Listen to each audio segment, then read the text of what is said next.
અંતે સ્થાનિક સ્વરાજ્યની ચૂંટણીનું બ્યુગલ ફૂંકાયું. 26 એપ્રિલે મતદાન અને 28મી મતગણતરી થશે. ગુજરાતમાં સ્થાનિક સ્વરાજ્યની ચૂંટણીનું બ્યુગલ ફૂંકાઈ ચૂક્યું છે. 15 મહાનગરપાલિકા, 84 નગરપાલિકા, 34 જિલ્લા પંચાયત અને 260 તાલુકા પંચાયત માટે મતદાન યોજાશે. કુલ 9,901 બેઠક પર મતદાન થશે. મહાનગરપાલિકાની 1,044 બેઠક, નગરપાલિકાની 2,624 બેઠક, જિલ્લા પંચાયતની 1,090 અને તાલુકા પંચાયતની 5,234 બેઠક પર મતદાન થશે. 26 એપ્રિલે સવારના 7 થી સાંજના 6 વાગ્યા સુધી મતદાન યોજાશે. 28મી એપ્રિલે મતગણતરી હાથ ધરાશે. રાજ્યમાં ચૂંટણીની જાહેરાત થતાં આજથી જ આદર્શ આચાર સંહિતાનો અમલ થઈ ચૂક્યો છે. રાજ્ય ચૂંટણી કમિશનર ડોક્ટર એસ મુરલીકૃષ્ણએ આ અંગે માહિતી આપી કે સ્થાનિક સ્વરાજની ચૂંટણી 26 એપ્રિલે યોજાશે.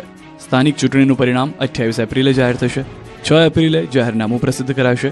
11 એપ્રિલે ફોર્મ ભરવાની છેલ્લી તારીખ છે. 13 એપ્રિલે ફોર્મ ચકાસણીની તારીખ છે, જ્યારે 15 એપ્રિલે ફોર્મ ખેંચવાની છેલ્લી તારીખ છે. ગુજરાતમાં કુલ 4,18,91,700 મતદારો છે, જેમાંથી 2,16,00,000 પુરુષ મતદારો છે. 11,000 સંવેદનશીલ મતદાન મથક છે.